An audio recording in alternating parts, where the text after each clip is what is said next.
नमस्ते दोस्तों, आप सभी का स्वागत है मेरे चैनल पर। दोस्तों, जो वीडियो मैं आपके सामने लेके आया हूँ, उसको देखने के बाद अंत में 2 मिनट दीजिएगा ताकि मैं भी आपको बता पाऊँ कि मेरी क्या समझ है इस बारे में।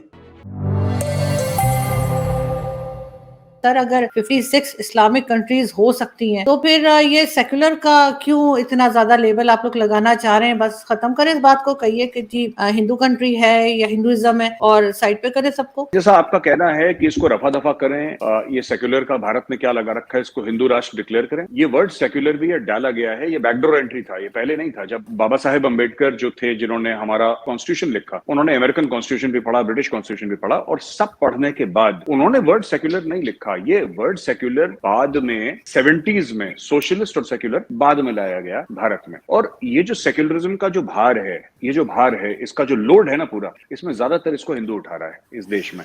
मुसलमान ये कहता है कि ये सिर्फ हमें हक है कि हम अपने रिलीजन के बारे में कमेंट करें। अगर कोई गैर मुस्लिम करता है तो वो हमारी तारीफ करे या कुछ ना बोले। इसलिए आपको पता होगा, आप पाकिस्तान में हैं, I have seen it all my life, और इंडिया के मुसलमानों को भी सुना है। वो हिंदुओं के मूर्तियों को और उनके जो वो समझते हैं जो कि खुदा हैं, उनका भरपूर मजाक उड़ाया जाता है।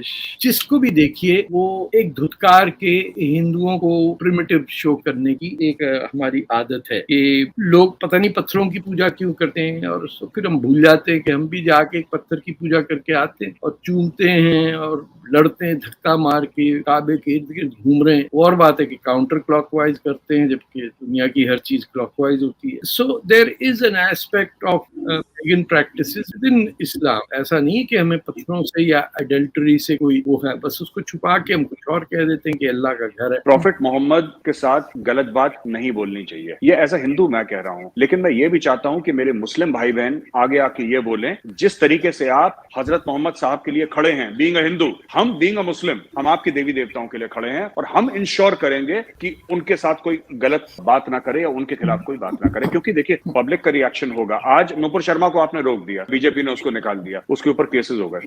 कल रेडी वाला करेगा, उसके पास भी स्मार्टफोन है, जो मजदूर है वो करेगा, दुकानदार करेगा, स्टूडेंट करेगा, किसको जेल में डालोगे आप? इज्जत एक तरफा नहीं हो सकती। मेरे पास इतने वीडियोस हैं अर्जुन जी, जहां पे मुस्लिम लीडर्स खुलेआम बोल रहे हैं, और अकबरुद्दीन ओवैसी, असदुद्दीन ओवैसी के छोटे भाई एड्रेस कर रहे हैं, और ये बोल रहे हैं कि साहब इस महफिल में, ये अच्छी महफिल है, मुबारक महफिल है, इधर इन मनूसों के नाम नहीं लेना चाहता। मनूस कौन है उसमें? किसको? हमारे देवी देवताओं को मनूस बोल रहा है। और ये इंडिया है जहां पे 80% से ज्यादा लोग हिंदू हैं, और जब रिएक्शन होता है तो बुरा लगता है। जब आप हिंदुओं के गॉड्स दैट क्रिएटेड देम, चाहे कृष्णा की बात है, लॉर्ड शिवा की बात है, आप उसका जब मजाक उड़ाएंगे कि ये तो फव्वारा है, ये क्या है, तो उसकी रिएक्शन में नूपुर शर्मा का सिर्फ ये फॉल्ट था कि she represented a political party, so she should have been more careful. उसने ये कह दिया कि मैं भी कुछ बात करूं कि आपके यहाँ तो घोड़ा उड़ता है, इससे भी कोई हम डिनाई नहीं करते, मुसलमान तो बिलीव करते हैं ना। एक घोड़ा था जिसके ऊपर रसूलुल्लाह उड़ के पहले जेरूसलम गए, वहां से 7वें आसमान तक गए, फिर वापस आए, बुराक जिसे कहते हैं। अब उस पे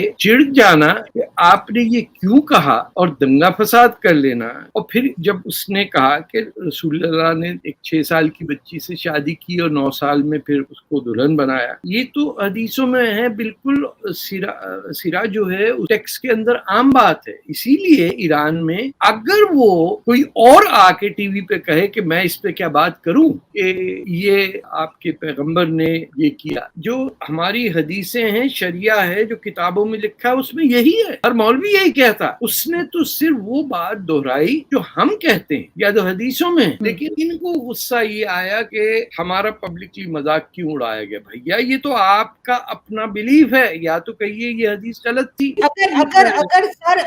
अगर हदीस गलत है तो भी उन्होंने कुछ गलत नहीं कहा, हो तो वही बता रही है जो लिखा हुआ है। आप कह दीजिए कि हदीस गलत है, और अगर सही है तो फिर भी वो सही कह रही है। हमारे मुसलमान भाई बहन प्रोटेस्ट कर रहे हैं। ये जो नूपुर शर्मा के रिमार्क्स के ऊपर हुआ है, दिल्ली के जामा मस्जिद में भी हुआ है, और काफी शहरों में ये हुआ है भारत। जब हमारे देवी देवताओं को टेलीविजन पे कोई मौलाना साहब गाली देते हैं, तो ऐसा क्यों है कि वो पैनल में बैठे दूसरे मुस्लिम जो है उनको मना नहीं करते? वो तो बड़े मजे लेके देखते हैं। ठीक है। दूसरी चीज है आरजू जी कि मैंने कभी किसी मौलवी से, मौलाना से फतवा नहीं देखा ये कहते हुए कि भाई आप अपने पड़ोसी जो कि हिंदू है उसके खिलाफ आप गलत बातें क्यों कर रहे हैं। कई सारे ऐसे वीडियोज आए हैं जहां पे बड़ी गंदी गंदी बातें करी जाती हैं, मस्जिदों से करी जाती है, काट दो, इनका ये कर दो, वो कर दो। नूपुर शर्मा के लिए भी ऐसी, नूपुर शर्मा का सर काट देंगे और इसका सर काट देंगे। ये सब मुझे लगता है कहीं ना कहीं इसमें मुनाफिकत है कि जब तक हम किसी और की मजाक उड़ाएं, जब तक ये बात होती है तब तक ठीक है कि जब तक मुसलमान हमारे देवी देवताओं को, शिवलिंग को, प्रभु श्री राम को, शिव जी को जो भी बोले, वो आरजू जी वो तो आ जाता है फ्रीडम ऑफ स्पीच में, क्योंकि इंडिया सेक्युलर कंट्री, तो वो फ्रीडम ऑफ स्पीच में आ जाता है। लेकिन अगर यहां से कुछ जवाब जाए तो फिर इस्लाम खतरे में आ जाता है। ये एक नॉर्मल सी चीज है भारत में, आज से नहीं हो रहा है आरजू जी, अभी तो आपको अभी पता लग रहा है, इसलिए आप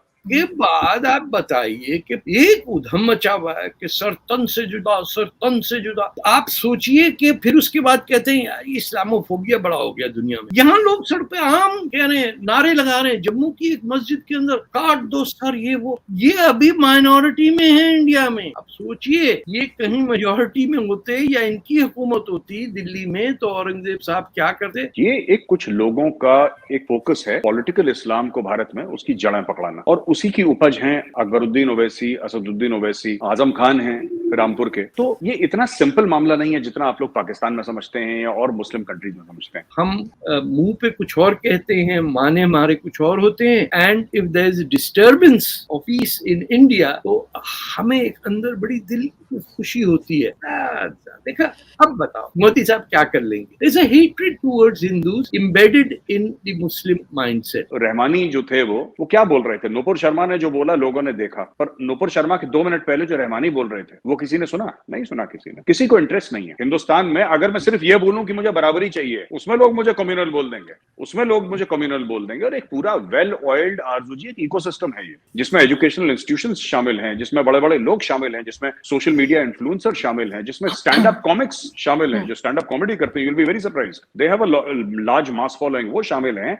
इसमें बॉलीवुड के एक्टर्स और एक्ट्रेसेस शामिल हैं। और एक और चीज है, जिस तरीके से ओवैसी हो या रहमानी हो या ये सब लोग हों, आरजू जी आपको विश्वास नहीं होगा, जैसा ये विक्टिम कार्ड खेल सकते हैं, हिंदू अपनी जिंदगी में नहीं खेल सकता। वो इस लेवल का विक्टिम कार्ड खेलते हैं कि आपको लगेगा कि नहीं यार, इनके साथ सचमुच बहुत ही बुरा हुआ है। नसीरुद्दीन शाह साहब हैं, बड़े मशहूर एक्टर हैं, आपने भी नाम सुना होगा। उनका भी एक बयान आया, और पूरे इज्जत और एहतराम के साथ ये कहना चाहता हूं कि सर दोनों तरफ का देखिए, आप एक तरफ का मत देखिए। ये प्रॉब्लम इंडिया में यही है कि लोग एक तरफ का देखते हैं। मुसलमानों की दिलाजारी हुई है वो दुनिया को दिख रहा है, हिंदुओं की दिलाजारी हुई है, हिंदू फोबिया हुआ है वो किसी को नहीं दिख रहा। वो ठीक है, ये है, कोई दिक्कत नहीं है, ना है, हिंदू मरता है जीता है, इट डज नॉट मैटर। आप एक बात सोचिए, आप कह रही है ना हिंदू राष्ट्र बनाओ अर्जुन जी, मेरी लड़ाई तो हिंदू राष्ट्र की है ही नहीं। मेरा आर्ग्यूमेंट ये है कि in a country that is 80% Hindu, can I live as an equal citizen? क्या मैं बराबरी का शहरी बन के रह सकता हूं? आप सोचिए, कतर ने लेक्चर दिया इंडिया को अबाउट डेमोक्रेसी। अरे उसको तो जैसे हमारे कुछ एरियाज बकरान के जहाँ उसको कतर को गटर बोला जाता है, प्रोनाउंसिएशन ऐसी है, लेकिन है वो जगह वैसी ही। वहीं तालिबान पैदा हुए, वहीं अमेरिका अपनी बेस बनाता है। वो तो किराए का अड्डा है, अल जजीरा भी वहीं से चलता है। दैट इज द प्लेस जहाँ नॉन मुस्लिम सिटीजन नहीं हो सकता। वो इंडिया को लेक्चर दे रहे हैं कि जमहूरियत क्या होती है। तो शर्म की बात नहीं है। आपने किसी बच्चे को भी अगर समझाएं कि बेटा आपने तमीज से बात करनी है, आपने आराम से बैठना है, तो वो नहीं सुनते जब तक उनके समटाइम्स एक देनी पड़ती है कान के नीचे। आप अगर कोई मुस्लिम गलत बात करता है, जो कि बहुत बुरा लगा मुझे वो जो क्लिप्स थे वो देखकर, तो उनको सजा जब तक आप नहीं देंगे, आप यही कहते रहेंगे नहीं नहीं नहीं नहीं, उनका राइट है कि वो बात करें। राइट इस बात का नहीं होता है कि आप कुछ भी बोलें। लेकिन आपको नहीं लगता कि जिन लोगों की आपने क्लिप लगाई है, आपके पास सबूत मौजूद है, इन लोगों को आप लोग जेल में क्यों नहीं डालते? अगर नुपुर के बारे में बात हो सकती है तो इनके बारे में क्यों डर क्यों रहे? आरजू जी, बात डर का नहीं है। मैं आपको अगर दिल से बात बताऊं, मेरे पास आपके सवाल का जवाब है नहीं, क्योंकि सवाल का जवाब मैं खुद भी ढूंढ रहा हूं और मुझे नहीं पता। आपने जो सवाल पूछा है उसका आंसर बड़ा सिंपल होना चाहिए था, बड़ा साधारण सा, बड़ा सिंपल सा आंसर होना चाहिए था, लेकिन मेरे पास इसका जवाब नहीं है जो आप पूछ रही हैं। I really don't know why. सरकार क्यों नहीं कर रही? ये सरकार 70-75 साल से नहीं कर रही।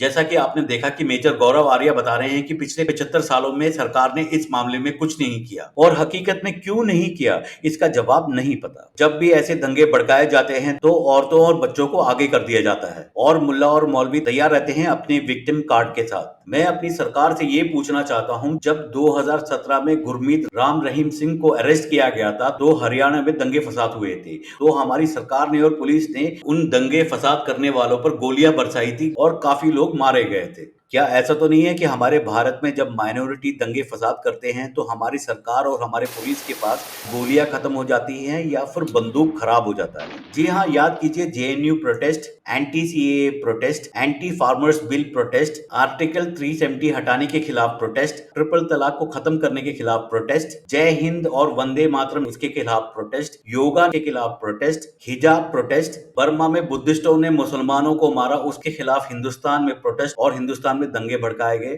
फ्रांस के खिलाफ भारत में प्रोटेस्ट और आखिर में नुपुर शर्मा के सो कॉल्ड कंट्रोवर्शियल स्टेटमेंट उस पर प्रोटेस्ट। और लगभग इन सभी प्रोटेस्ट के बाद अक्सर देखा गया है कि दंगे भड़काए जाते हैं, आगजनी की जाती है और इन दंगों पे मंदिरों पर अटैक किया जाता है, हिंदुओं को उकसाया जाता है और हिंदुओं के दुकान पर और प्रॉपर्टीज पर चिन्हित करके लूटमार की जाती है, जलाया जाता है। मैं कतई ये नहीं कह रहा कि भारत में रहने वाले तमाम मुसलमान इसमें मुलव्वस हैं, मैं ये नहीं कह रहा, मगर मैं ये जरूर कह रहा हूं कि भारत में रहने वाले मुसलमान खामोश हैं। जब चंद 100 लोग या 1000 लोग आपके कम्युनिटी से दंगा फसाद करते हैं तो आपका फर्ज बनता है कि हजारों लाखों करोड़ों की संख्या में आप लोग आवाज उठाएं इसके खिलाफ, वरना आपकी खामोशी पे शक किया जाएगा और ये शक किया जा रहा है और इसके लिए आप विक्टिम कार्ड क्लेम नहीं कर सकते। और आखिर में मैं ये भी जानना चाहता हूं कि नुपुर शर्मा को कत्ल करने के लिए खुलेआम धमकी दी जा रही है, तो फिर हमारे leftist, liberal, secular, human rights activist और फेमिनिस्ट लोग कहां मुंह छुपा के बैठे हुए हैं? वो आखिर इसके खिलाफ आवाज क्यों नहीं बुलंद करते? अगर दोस्तों आपको ये वीडियो अच्छा लगा तो प्लीज इसे लाइक करें, अपनी राय कमेंट करें और इस वीडियो को शेयर करें और मेरे चैनल को सब्सक्राइब करें और बेल आइकन दबाएं। अगले वीडियो तक के लिए नमस्कार, धन्यवाद, जय हिंद।